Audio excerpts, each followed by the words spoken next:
Hello everyone, my name is David and welcome to the Prep Station. Today we are going to be looking at one of my favorite recipes, chicken Alfredo. And I promise after you watch this video you'll never have to buy from the jar again. To get started, let's check out what ingredients we're going to be using. First, let's look at our seasonings for our chicken. We'll start out with some onion powder, some garlic powder, pepper, and salt. And that's it for the chicken. It looks very simple, but I promise you, wait till you smell it cooking. Alright, for the actual Alfredo sauce, we're going to need heavy whipping cream, Parmesan cheese, butter, and Cajun seasoning.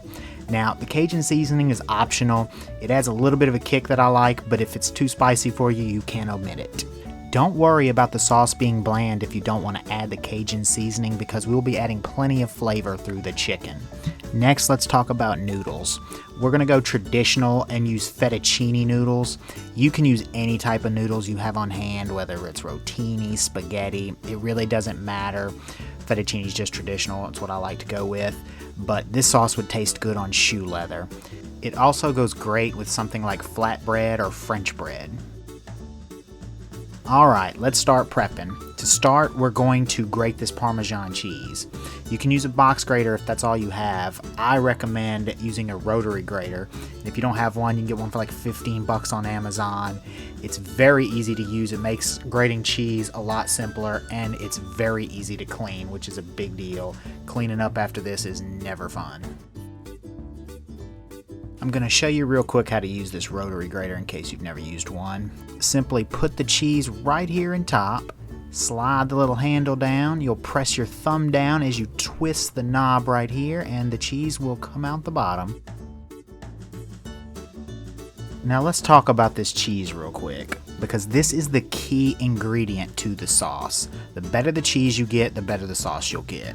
If you don't have access to a grater or you can't get really good cheese, you can use the Kraft brand pre-shredded cheese if you have to, but it will affect the final product. So get the best cheese you can. I can't stress that enough. If you can get real imported cheese from Italy, that's the best. As for the chicken, I would say one good sized chicken breast can probably feed 2 or 3 people. If you're going to have 4 or more, you might need another chicken breast. It's all going to depend on the size of the chicken you're working with. These pieces are a little thick, so I'm just going to butterfly them real quick so they're thinner for cooking. The final product is going to be chopped up anyway, so this doesn't have to look pretty. We just want it to cook easy.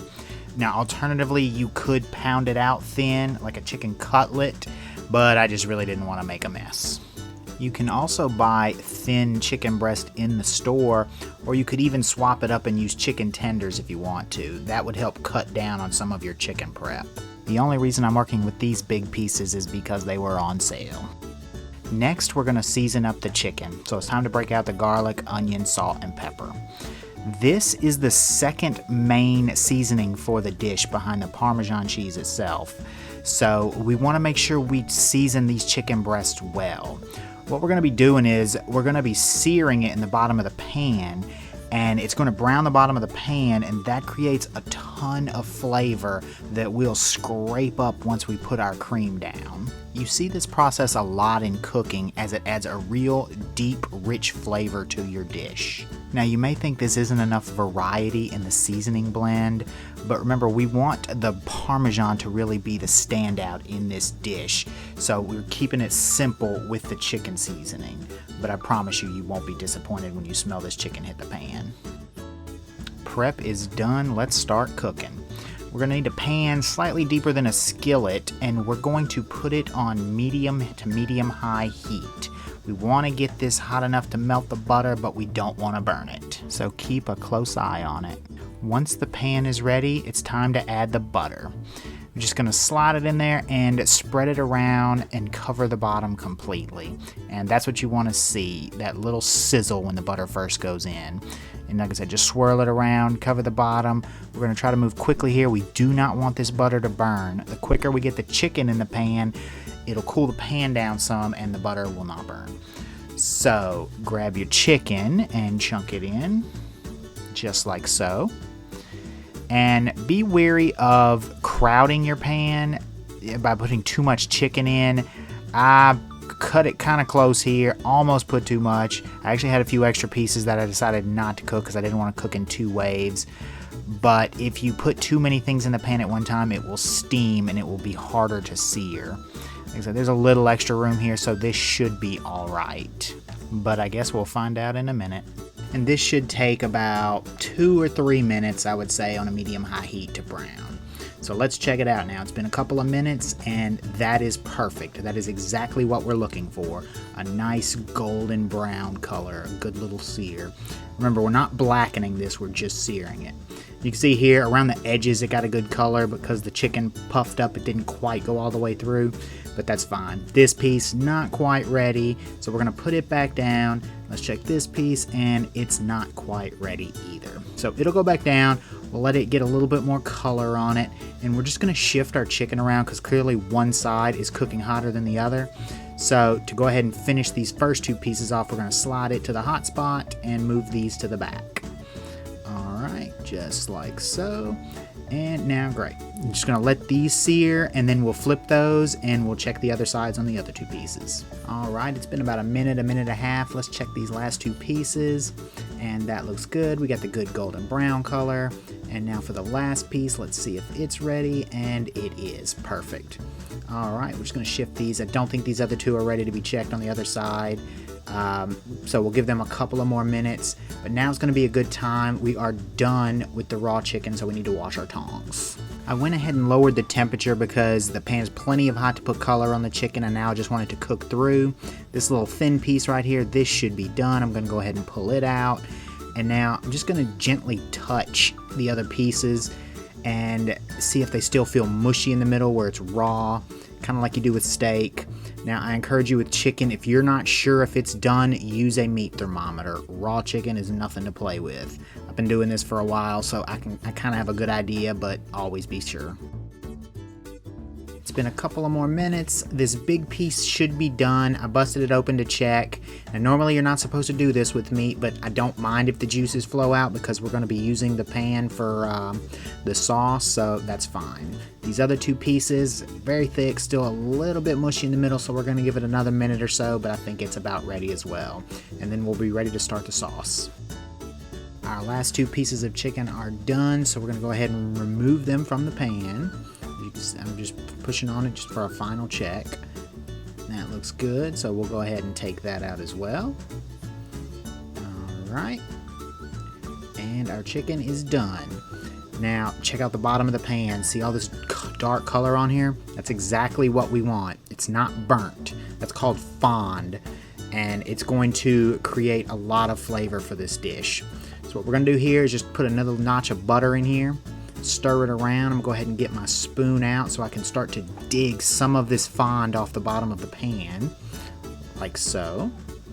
Alright, just swirl it around, cover the bottom real good, and I'm just going to start the process of breaking this up a little bit, but we'll do this a little further when I throw the cream in here next, and that's what I'm doing right now.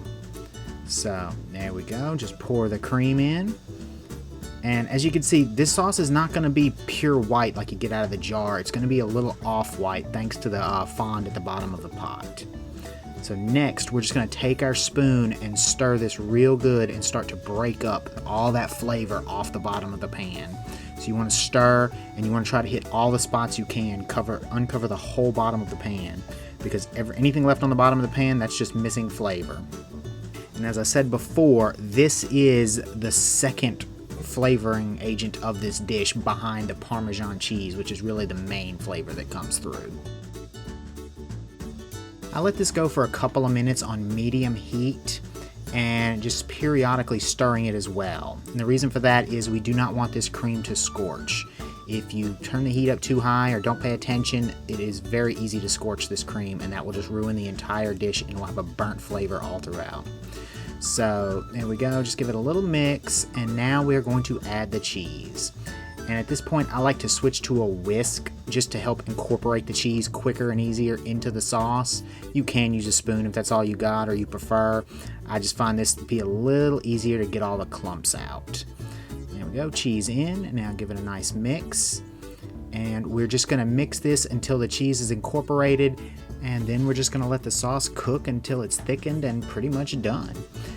We really only have one other step left for the sauce, and that is to add the seasoning, and that is the Cajun seasoning. So just gonna keep stirring.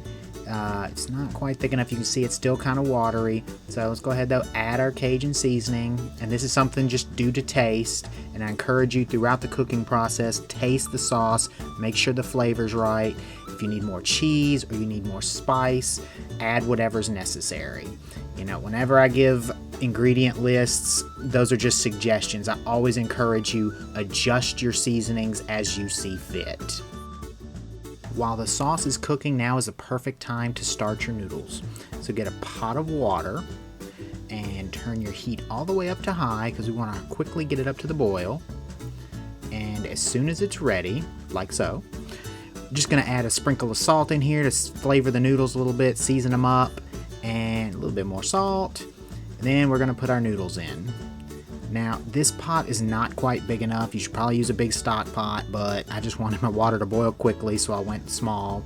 But as you can see, the noodles will shrink down into it as they go limp, and you can just toss them around and fit it. Just don't crowd the pan too much, and they should cook fine.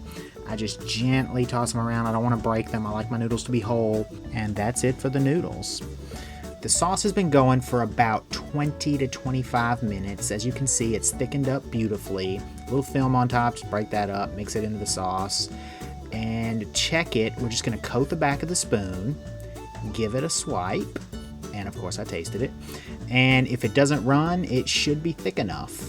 And it is time to start assembling the dish.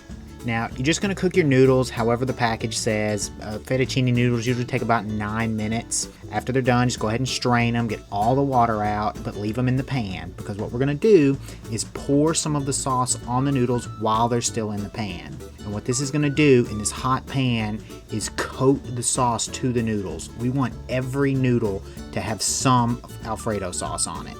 So after you've poured a couple of ladles on it, just use your tongs, mix it, do it very gently. Again, we don't want to break up the noodles, but we do want to mix them around really good. Alright, to plate the dish, we are simply going to twirl some noodles on our tongs and place them in the center of the plate, just like this. And now we're going to sprinkle our chopped chicken on top. And we want all the pieces to go directly on top because we are going to pour more sauce over the top of this dish. Now, you can eat it just like this, but this sauce is so good, I just like to add a little bit extra. I'm just going to get all the chicken right on top. It's not cooperating. Alright, now let's get a ladle of our sauce and just drizzle it over the top. And I want to cover as much surface area as I can because every bite of this sauce is going to be amazing. Perfect. One more thing, just going to put a pinch of parsley over the top, and that is my chicken Alfredo recipe. I hope you enjoy it, and I think this can replace jar sauce for you. If you enjoyed this video, I need you to ever so gently tap that like button, and if you really liked it, don't forget to subscribe.